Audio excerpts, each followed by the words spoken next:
কি হইছে? আমি ক্লাস 5 এ থাকতে এর কাছ থেকে 5 টাকা হাওলাত নিয়েছিলাম, এটা আমি এরা ঘুরাই দিতে ভুলে গেছি। 4 বছর আগে কইতেছে যে শুধু আসল করে 4.5 লাখ টাকা কইছে, এটা ওখানে দাম লাগবো। তো আমি দিতে পারছি না দেখে আমি নতুন বিয়া করছি, আমার বড় লয়ে গেছে গায়ে।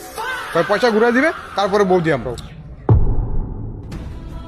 এই 5 টাকা লেগে মানুষের বউ নিয়ে যাস, এটা কি ঠিক? তাহলে কি পয়সা নিছে ঘুরাই দাম লাগতো না? যেটা করছি ঠিকই করছি, শুধু আসলে আমার টাকা ফেরত লাগবো। আচ্ছা তুই কি তোর বউর পয়সা দিয়ে ছুটাই নেবে? আরে পঞ্চায়েত সাহেব, যখন আমার বড় লয়ে গেছে আমার সেই খারাপ লাগছে, তারপর আমি নিজের একটা ভালো মানুষ বানাইছি, একটা ব্যবসা করছি, আমি কোটি টাকার মালিক হয়ে গেছি। তো হিসেবে 5 টাকার বদলে 4.5 লাখ করে 10 লাখ যদি দাম লাগে আমি আমার বড় আনামেই। আমি আনতো গেছিলামও, কিন্তু যাওয়ার পরে দেখি যে আমার বউর সাথে একটা বাচ্চাও দামরা বাচ্চাও দিয়ে দিছে আমারে। তাহলে আবার কি শুধু বেলায় আমি একটা কলম দিয়া 5 টাকা হাওলা দিয়েছিলাম, সেই কলম আর কালি ঘুরাই লইছে, তাও তো আমি ঘুরাই দিয়েছি কলমটা।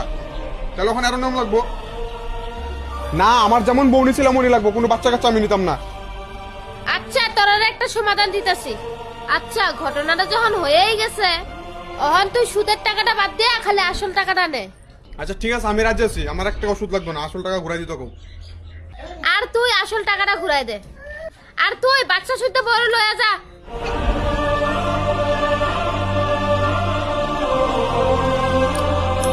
চলো। ওই জ্যোতিমা শুন না, মা 5 টাকার কিছু খাই লাইস। হ্যাঁ যা।